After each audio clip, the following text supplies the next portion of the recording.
नमस्कार दोस्तों, Pacific coach में आप सभी का स्वागत है। अभी हम लोग एक सीरीज चालू कर रहे हैं कि आप बनोगे स्टार्टअप किंग, जहां पे हम लोग नए नए business ideas, digital businesses, online businesses, जो बिजनेसेस आप घर से चालू कर सकते हैं, ऐसा कुछ जिससे आप अपना करियर आज से बनाना चालू कर सकते हैं, वो सारे आइडियाज हम अपने चैनल में डिस्कस करेंगे। तो अभी अगर सेल्फ डिपेंडेंट बनना चाहते हैं, अगर आप भी स्टार्टअप किंग बनना चाहते हैं, तो आज ही चैनल को सब्सक्राइब करें। तो ये हम लोग का इस सीरीज का सेकंड वीडियो, आप बनोगे स्टार्टअप किंग का सेकंड वीडियो, जहां पे हम लोग ई कॉमर्स के बारे में डिस्कस करने वाले हैं।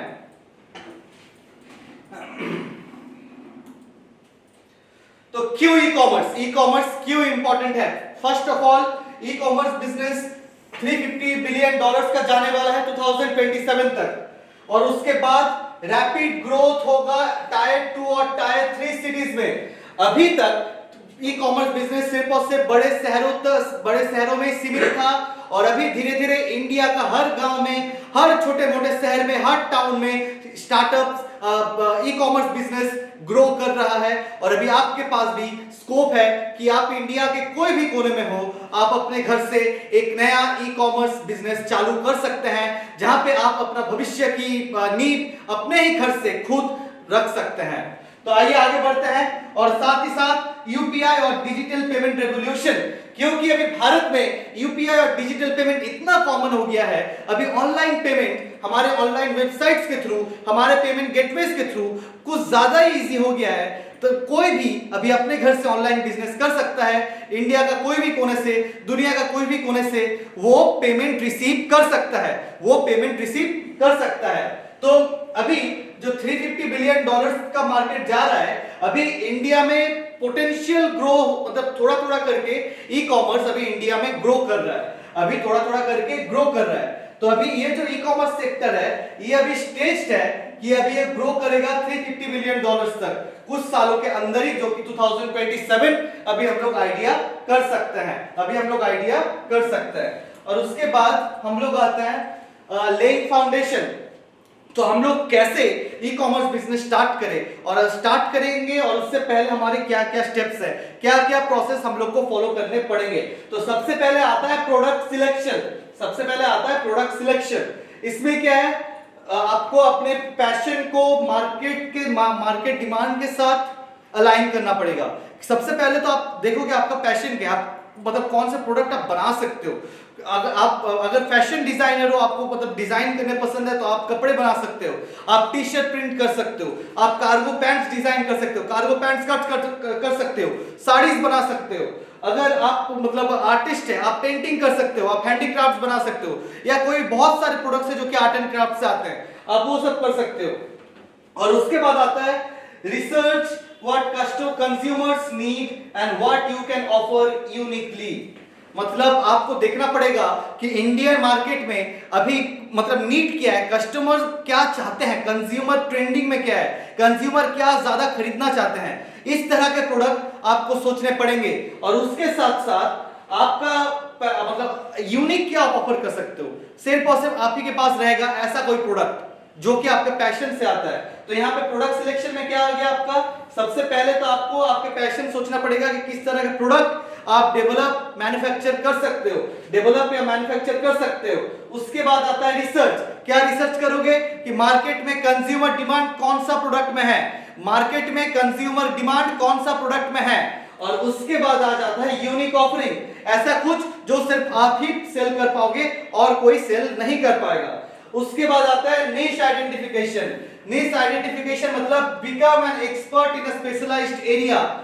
कोई एक ऐसा मैन्युफैक्चरिंग एरिया हो, कोई एक ऐसा सर्विस एरिया हो जो कि सिर्फ और सिर्फ आप ही कर सकते हो, जो कि सिर्फ और सिर्फ आप ही सेल कर सकते हो, आपके सिवा कोई और नहीं कर सकता। एक ऐसे पर्टिकुलर एरिया में आपको एक्सपर्ट होना पड़ेगा, या ऐसा कोई सर्विस आप प्रोवाइड कर रहे हो जो कि आप बेस्ट सर्विस दे रहे हो, इंडिया में कोई भी वो पर्टिकुलर सर्विस आपसे अच्छा नहीं दे सकता।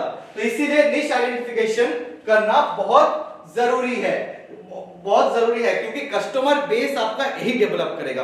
जैसे आप बिजनेस चालू करते हो, बिजनेस चालू कर जैसे ही आप करोगे, मतलब ये जो यूनिक प्रोडक्ट है यही आपका कस्टमर बेस बनाएगा, नए कस्टमर्स को यही पुल करेगा, नए बिजनेस में न्यू कस्टमर्स को आपका ये यूनिक प्रोडक्ट्स ही पुल करते हैं। उसके बाद आ जाते हैं बिजनेस प्लानिंग। उसके बाद आते हैं बिजनेस प्लानिंग।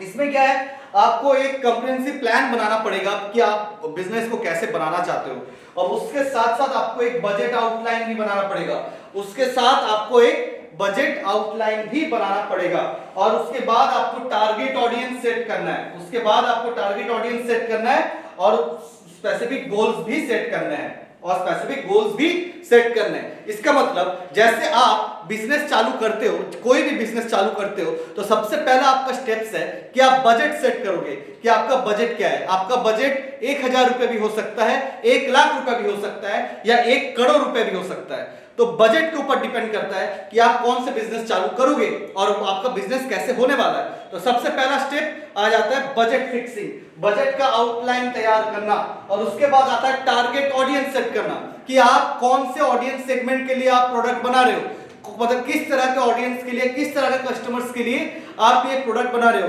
फॉर एग्जांपल आप कोई खिलौने बना रहे हो तो आपके टारगेट ऑडियंस हो गया बच्चे लोग, आप मतलब साड़ी बना रहे हो तो आपके टारगेट ऑडियंस हो गए महिलाएं। तो इसी तरह से आपके प्रोडक्ट के ऊपर आपका टारगेट ऑडियंस भी डिपेंड करता है, आपका कस्टमर्स भी डिपेंड करता है कि आप किस तरह के कस्टमर्स को वो पर्टिकुलर प्रोडक्ट बेचोगे, वो पर्टिकुलर प्रोडक्ट बेचोगे। और यही जो पूरा रोड मैप है, आपका बजट हो गया, आपका टारगेट ऑडियंस हो गया, और इसके बाद आता है गोल कि आपको बिजनेस को 1 महीना बाद कहां लेके जाना है, आपके बिजनेस को 1 साल बाद कहां लेके जाना है।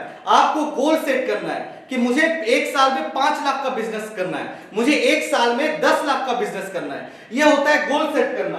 तो ऐसे ही आपको एक बिजनेस प्लानिंग भी सेट करना पड़ेगा, जिसमें आपका रहेगा बजट, जिसमें आपका रहेगा टारगेट ऑडियंस, और जिसमें आपका रहेगा गोल। ये तीनों अगर आपका सेट हो गया मतलब आपका बिजनेस प्लान कंप्लीट हो गया। तो क्या आ गया हम लोग का लेइंग फाउंडेशन में। ई कॉमर्स बिजनेस का फाउंडेशन में आता है 3 पॉइंट्स। एक होता है प्रोडक्ट सिलेक्शन, एक होता है नीश आइडेंटिफिकेशन, एक होता है बिजनेस प्लानिंग, एक होता है बिजनेस प्लानिंग। और उसके बाद आ जाते हैं essential documents for your e commerce venture. तो अभी इंडिया में अगर बिजनेस करना है, चाहे वो पान दुकान हो, मतलब छोटा से छोटा बिजनेस हो, या कोई बड़ा से बड़ा बिजनेस हो, आपको बिजनेस को लेजिट बनाना पड़ेगा। इसका मतलब इंडिया में बिजनेस अगर आपको करना है तो उसके लिए डॉक्यूमेंट्स आपको बनाने पड़ेंगे, तभी आपके बिजनेस लेजिट होंगे, तभी आपके बिजनेस लीगल होंगे। तो नंबर 1 बिजनेस रजिस्ट्रेशन में क्या आता है, ट्रेड लाइसेंस। नंबर 1 आता है ट्रेड लाइसेंस, जो कि बेसिक है, ये आपको लोकल म्युनिसिपल कॉर्पोरेशन या ऑनलाइन स्टेट साइट से मिल जाएंगे। उसके बाद आता है जीएसटी रजिस्ट्रेशन। जीएसटी रजिस्ट्रेशन का एक ट्रिक है, अगर आप जैसे सर्विस सेक्टर में आप कोई भी प्रोडक्ट, मतलब सर्विस सेक्टर में हो, ई कॉमर्स में हो, तो आपको लगभग 20 लाख का सालाना सेल करना पड़ेगा, तभी जाके आपको जीएसटी मतलब जीएसटी का जरूरत पड़ेगा। उससे पहले आपको जीएसटी का जरूरत नहीं पड़ेगा। और कुछ स्पेशल स्टेट्स में 10 लाख तक का लिमिट सेट किया गया है जीएसटी के लिए। तो इसका मतलब कोई स्पेशल, हम लोग इसके बारे में एक दूसरा वीडियो में बात करेंगे, क्योंकि बहुत लंबा टॉपिक है ये बिजनेस रजिस्ट्रेशन, जहां पे हम लोग जीएसटी के बारे में और डिटेल में जाएंगे और ये डॉक्यूमेंट्स के बारे में और थोड़ा डिटेल में डिस्कस करेंगे। लेकिन अभी तक के लिए आप ये जान के रखिए, जैसे आप पहले बिजनेस शुरू कर रहे हो, पहले आपका जीएसटी का कोई जरूरत नहीं है। आप बनाओगे ट्रेड लाइसेंस और आप बनाओगे करंट अकाउंट, बैंक में करंट अकाउंट, ये पहले दिन से बहुत इंपॉर्टेंट है। तो लेकिन जीएसटी इंपॉर्टेंट नहीं है। जीएसटी कब इंपॉर्टेंट है, जब आपका सालाना सेल 20 लाख क्रॉस करेगा, जब आपका सालाना सेल 20 लाख क्रॉस करेगा, और कोई स्पेशल स्टेट्स में 10 लाख क्रॉस करेगा, उसके बाद ही आपका जीएसटी रजिस्ट्रेशन चाहिए होगा। और उसके बाद आता है उद्यम आधार। उद्यम आधार मतलब एमएसएमई रजिस्ट्रेशन, ये मीडियम और स्मॉल एंटरप्राइजेस के लिए है। जैसे आप कोई भी बिजनेस चालू करो तो सबसे पहले आप एमएसएमई जरूर लोगे। उसके बाद आता है कंपनी रजिस्ट्रेशन। जैसे कंपनी रजिस्ट्रेशन मतलब प्राइवेट लिमिटेड सेट करना जो हो गया, लेकिन ये आपको पहले ही नहीं करना है। जैसे मैं बोला, जैसे आप जीएसटी लोगे, आपका टीम बढ़ेगा, उसके बाद आप कंपनी रजिस्ट्रेशन कराओगे। लेकिन पहले आपका प्रोप्राइटरशिप में ही चलेगा, और वो प्रोप्राइटरशिप आपका ट्रेड लाइसेंस होने के बाद मिल जाएगा, हो जाएगा। और उसके उसके बाद आते हैं ई कॉमर्स प्लेटफॉर्म रिक्वायरमेंट्स। मतलब जैसे आप ई कॉमर्स बिजनेस तो करोगे, लेकिन ई कॉमर्स बिजनेस करने के लिए आप ई कॉमर्स प्लेटफॉर्म में भी आप अपने प्रोडक्ट्स को सेल करोगे, जैसे अमेजॉन, फ्लिपकार्ट। तो उसके लिए क्या क्या डॉक्यूमेंट्स चाहिए होगा आपको? उसके लिए चाहिए होगा आपका और बिजनेस का पैन कार्ड, आपका और बिजनेस का पैन कार्ड। उसके साथ आता है बैंक अकाउंट डिटेल्स, मतलब एक करंट अकाउंट तो बनता है। उसके बाद आता है कैंसिल चेक, जो आप करंट अकाउंट बनाओगे उसका एक कैंसिल चेक, बैंक स्टेटमेंट, उस मतलब बैंक अकाउंट को वेरीफाई करने के लिए, बैंक अकाउंट को वेरीफाई करने के लिए। उसके बाद आता है आईडी प्रूफ, आईडी प्रूफ में आधार, पैन और ड्राइविंग लाइसेंस, आप मतलब पूरा सेटअप को वेरीफाई करने के लिए। उसके लिए आपका ये आधार कार्ड, पैन कार्ड और ड्राइविंग लाइसेंस जरूरत पड़ेगा। उसके बाद आता है building your digital store front, क्योंकि अगर आप ई कॉमर्स पे बिजनेस करोगे, ई कॉमर्स का बिजनेस करना है, तो ऑब्वियसली आपका एक ऑनलाइन या डिजिटल स्टोर फ्रंट चाहिए कि जहां से आप अपना प्रोडक्ट ऑनलाइन में बेच पाओगे पूरे भारत में या पूरे दुनिया में। तो उसके लिए एक डिजिटल और ऑनलाइन स्टोर फ्रंट चाहिए। तो उसके लिए आपके पास क्या क्या ऑप्शंस है? नंबर 1 आता है ई कॉमर्स वेबसाइट्स। ये ई कॉमर्स जो वेबसाइट है ये आप खुद से बना सकते हो without any coding knowledge from Shopify या वूकॉमर्स। यहाँ पे एक मंथली सब्सक्रिप्शन होता है शॉपिफाई का, जहां पे आप विदाउट एनी कोडिंग नॉलेज अपने लिए खुद का एक ई कॉमर्स वेबसाइट बना सकते हो, जहां पे आपको डिफरेंट प्लगइन्स भी मिल जाते हैं, जैसे कि डिलीवरी पार्टनर्स का हो गया, ईमेल मार्केटिंग का हो गया, डिजिटल मार्केटिंग का हो गया, वगैरह वगैरह। हर एक चीज का आपको यहाँ पे शॉपिफाई पे या वूकॉमर्स पे आपको प्लगइन्स भी मिलेगा। इसका मतलब without any kind of coding knowledge, HTML का नॉलेज, वर्डप्रेस का नॉलेज को बिना ही आप अपना वेबसाइट, ई कॉमर्स वेबसाइट बना सकते हो शॉपिफाई या तो वूकॉमर्स के मदद से। उसके बाद आता है मोबाइल एप्लीकेशन। जैसे आपका बिजनेस थोड़ा डेवलप हुआ या तो पहले ही दिन से आपका बजट अगर थोड़ा ज्यादा हो, तो आप पहले ही दिन से एंड्रॉइड या iOS एप्लीकेशन अपने ई कॉमर्स के लिए लॉन्च कर सकते हो। यहाँ पे क्या होगा, आपको नेटिव लाइक एक्सपीरियंस के लिए आपको रिएक्ट नेटिव और फ्लटर में आप एप्लीकेशन बना सकते हो, स्मार्टफोन मतलब स्मार्टफोन के थ्रू कस्टमर्स तक पहुंचने के लिए। यहाँ पे रिएक्ट नेटिव और फ्लटर से आप अपना एप्लीकेशन बना सकते हो। और उसके बाद भी आप मतलब बाहर से भी बना सकते हो, लेकिन बाहर से अगर आप एंड्रॉइड या iOS एप्लीकेशन बनाते हो वो बहुत ज्यादा एक्सपेंसिव होते हैं। तो आप खुद से बनाओ, या तो आप पहले कोडिंग सीखो उसके बाद अपना एप्लीकेशन बनाओ और फिर आप ई कॉमर्स पे आओ। अगर आपको ये नहीं करना है तो इसके बगैर भी आपके पास बहुत सारा ऑप्शंस है, जैसे कि मैं बोला ई कॉमर्स वेबसाइट आप बनाओ, ये आपको बहुत सस्ते में हो जाएगा। शॉपिफाई का 2-2.5 हजार का आपका फॉर एग्जाम्पल सब्सक्रिप्शन आता है हर महीने का या 2-3 महीने का, ऐसे कुछ होता है। इस पर्टिकुलर टॉपिक में हम लोग बाद में एक और वीडियो बनाएंगे, तो ये यहां से आप कर सकते हो, जो कि आप बिना कोई कोडिंग नॉलेज से भी शॉपिफाई से कर सकते हो। लेकिन अगर आपका बजट थोड़ा ज्यादा हो तब आप मोबाइल एप्लीकेशन के लिए जाएं, जहां पे आप एंड्रॉइड एप्लीकेशन या iOS एप्लीकेशन बना सकते हो। उसके बाद जैसे आप खुद का वेबसाइट बनाए यहाँ पे शॉपिफाई वगैरह से, तो अभी आ जाता है आपका domain and hosting. Domain and hosting, तो जैसे वेबसाइट का जो .com .in होता है, www.-in या -.com, ये पूरा हो गया आपका URL, और ये होता है डोमेन। ये जो डोमेन है ये आपको खरीदने पड़ते हैं। ये कैसे खरीदने पड़ते हैं, जैसे GoDaddy प्लेटफॉर्म्स हो गए, वहां पे होगी, वहां पे आपको .com .in आपके बिजनेस का जो नाम है, प्रोडक्ट का जो नाम है, उसके हिसाब से आप ऐसे डोमेन ले सकते हो। तो उसके बाद आप आता है होस्टिंग। होस्टिंग के लिए भी अलग अलग प्लेटफॉर्म्स आते हैं, जैसे कि आपका हो गया शॉपिफाई, होस्टिंगर, ऐसे बहुत सारे हैं जहां पे वर्डप्रेस में आप अपने वेबसाइट को होस्ट कर सकते हो, जिसका एक एग्जांपल है होस्टिंगर। तो अभी आपका खुद का वेबसाइट हो गया, एप्लीकेशन हो गया, डोमेन हो गया, होस्टिंग हो गया। अभी आता है आपका मल्टी प्लेटफॉर्म स्ट्रेटेजी। तो आपका जो प्रोडक्ट है, आपका जो सर्विस है, आप हर जगह सेल करना चाहते हो, आप अपने प्रोडक्ट को हर जगह सेल करना चाहते हो, ना कि कोई एक पर्टिकुलर शॉप में, एक पर्टिकुलर डिजिटल स्टोर फ्रंट में नहीं। तो आप चाहते हो कि पूरे देश में मेरा हर एक जगह मेरा प्रोडक्ट सेल हो। तो उसके लिए जैसे एक ऑप्शन आ गया Flipkart, Instagram marketplace, Instagram shopping, Facebook marketplace, Myntra, Nykaa, इस तरह के प्लेटफॉर्म्स आ गए।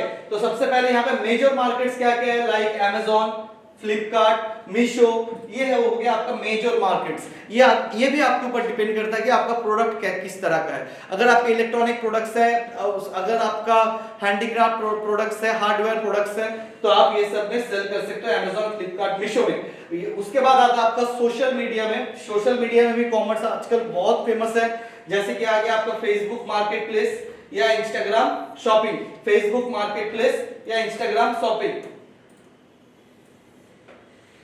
जहां से आप सोशल मीडिया को यूज करके ऑनलाइन में बहुत अच्छे कस्टमर ड्राइविंग कर सकते हो। उसके बाद आता है नीश प्लेटफॉर्म, इसका मतलब स्पेशलाइज्ड प्लेटफॉर्म्स।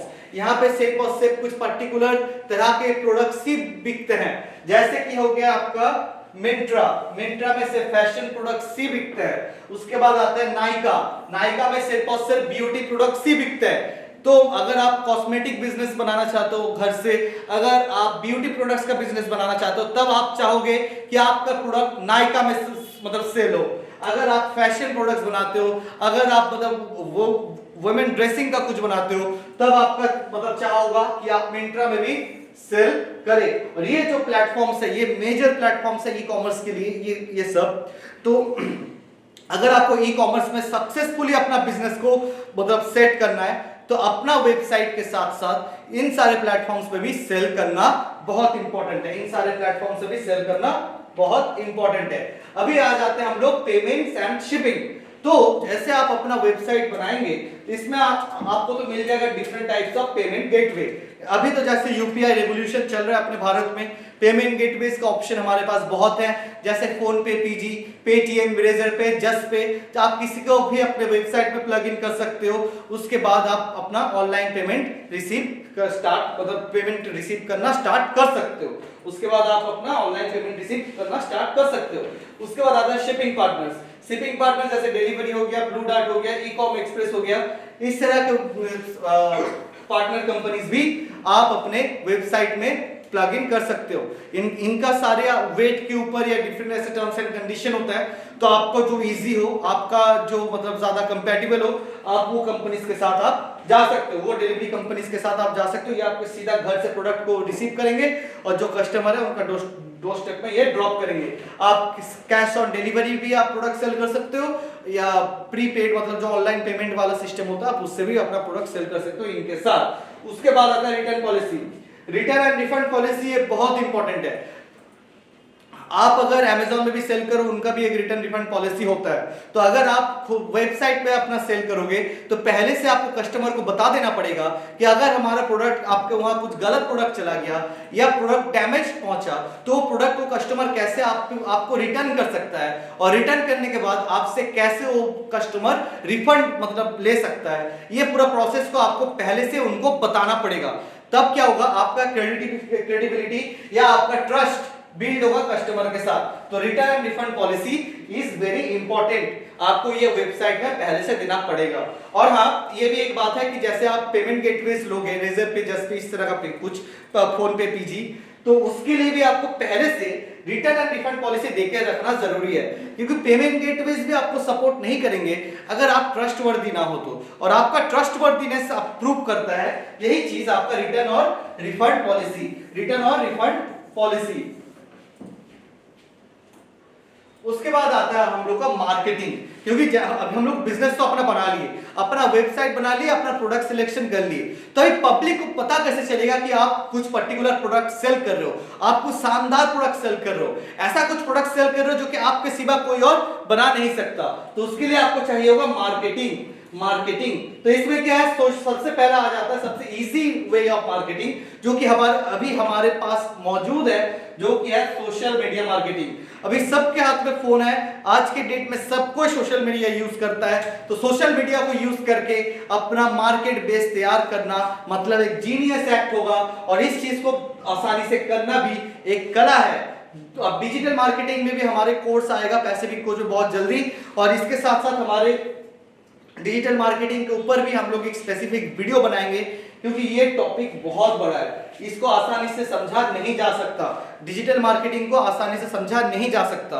तो हमारे चैनल को सब्सक्राइब करें, इस सीरीज में आगे और भी वीडियोस आएंगे जहां पे हम लोग डिजिटल मार्केटिंग के बारे में डिस्कस करेंगे। तो यहाँ पे मैं एक बेसिक से भी आपको आइडिया दे देता हूँ। डिजिटल मार्केट में क्या होगा, जैसे प्लेटफॉर्म इंस्टाग्राम, फेसबुक, इस तरह के प्लेटफॉर्म्स में आपके ऑडियंस के साथ आपको एंगेजमेंट बढ़ाने के लिए आप यूज करते हो। आपके ऑडियंस के साथ आपको एंगेजमेंट बढ़ाओगे। कैसे एंगेजमेंट बढ़ाओगे? अच्छे कंटेंट से, एड से और इंटरैक्टिव कैंपेन से, जहां से आप कस्टमर्स के साथ एंगेज होगे, कस्टमर्स के साथ कांटेक्ट करोगे, कस्टमर्स के लिए कंटेंट बनाओगे, आपके प्रोडक्ट रिलेटेड कंटेंट बनाओगे, आपके प्रोडक्ट रिलेटेड ऐड बनाओगे, उस तरह के ऐड जो आप सोशल मीडिया में छोड़ोगे उसको बूस्ट करोगे। तो जो भी हो, इस टॉपिक पे हम लोग फिर आएंगे, एक पूरा डिटेल वीडियो बनाएंगे कि आप डिजिटल मार्केटिंग फ्लॉलेसली एकदम शानदार तरीके से आप कैसे कर सकते हो। उसके बाद आता है सर्च इंजन ऑप्टिमाइजेशन। उसके बाद आता है सर्च इंजन ऑप्टिमाइजेशन। इसका मतलब हो गया, जैसे आप गूगल में अपना वेबसाइट सर्च करोगे, जो रिजल्ट्स आते हैं वो रिजल्ट पे आपका वेबसाइट, आपका प्रोडक्ट या आपका सर्विस टॉप में आना चाहिए। तो वो होता है search engine optimisation. Search engine को ऑप्टिमाइज करना होता है। तो यहाँ पे जो वेबसाइट का रैंक होता है उसको हाई करेगा। गूगल सर्च रिजल्ट करने से आपका वेबसाइट सबसे पहले आएगा और ये इंश्योर करेगा कि आपका प्रोडक्ट इजीली डिस्कवरेबल है। जो कस्टमर, मतलब जो कि पोटेंशियल कस्टमर्स है, ऐसा कस्टमर्स जो कि सही में आपका वो पर्टिकुलर प्रोडक्ट खरीदना चाहते हैं, वो कस्टमर्स ताकि आसानी से आपका प्रोडक्ट को ढूंढ पाए, आसानी से आपका वेबसाइट को ढूंढ पाए, इसके लिए होता है सर्च इंजन ऑप्टिमाइजेशन। इसके लिए होता है सर्च इंजन ऑप्टिमाइजेशन। उसके बाद आ जाता है ईमेल मार्केटिंग। अब ईमेल मार्केटिंग क्या चीज है? अब कस्टमर के साथ रिलेशनशिप बनाए रखना। जैसे कस्टमर्स हमारे पास वापस आए, एक बार कोई कस्टमर हमसे कुछ खरीद के चला गया, ऐसा नहीं, वो कस्टमर रिपीट भी होना चाहिए, वो कस्टमर आपके पास वापस भी आना चाहिए। तो अभी आपका जो करंट ऑफर्स है, रिसेंट कैंपेन्स है, वो सारे ईमेल के थ्रू आपके कस्टमर्स को बताए जाएंगे। ये सारे ईमेल्स के थ्रू आपके कस्टमर्स को बताए जाएंगे। ये ईमेल मार्केटिंग के लिए भी हमारे पास, मतलब हम लोग के पास अलग अलग प्लगइन्स अवेलेबल होते हैं जो कि आप अपने वेबसाइट पे प्लग इन कर सकते हो। अलग अलग कंपनीज अवेलेबल है, अलग अलग आउटसोर्सेज अवेलेबल है जो कि ईमेल मार्केटिंग करने में आपको मदद करते हैं। अब ईमेल मार्केटिंग में भी हम लोग डिस्कस करेंगे, जो कि हम लोग डिजिटल मार्केटिंग वाला वीडियो रहेगा, उसमें हम लोग ईमेल मार्केटिंग के बारे में और भी ब्रीफली डिस्कस करेंगे कि आप कैसे इसको एज अ ब्रह्मास्त्र यूज कर सकते हो, ताकि हर कस्टमर आपके पास मतलब बार बार वापस आए, हर बार वापस आए जब भी आप जो प्रोडक्ट सेल कर रहे हो उस तरह का प्रोडक्ट अगर उनको जरूरत पड़े। तो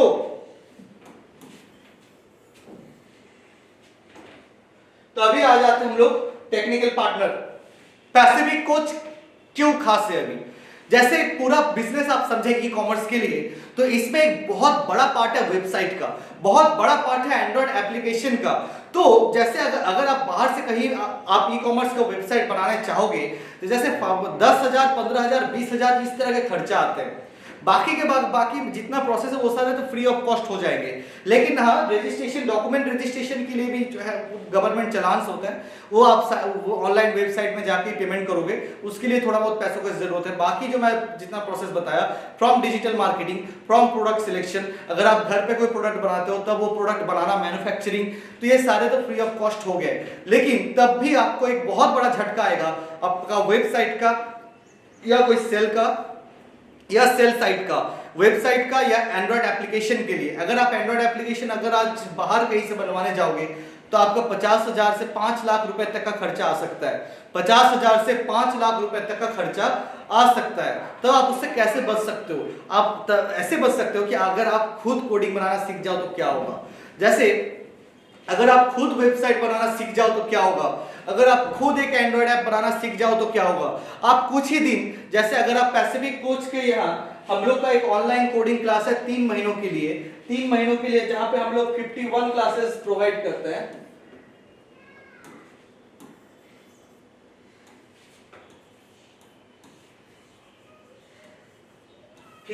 क्लासेस प्रोवाइड करता है, 3 महीना का कोर्स है, फॉर 3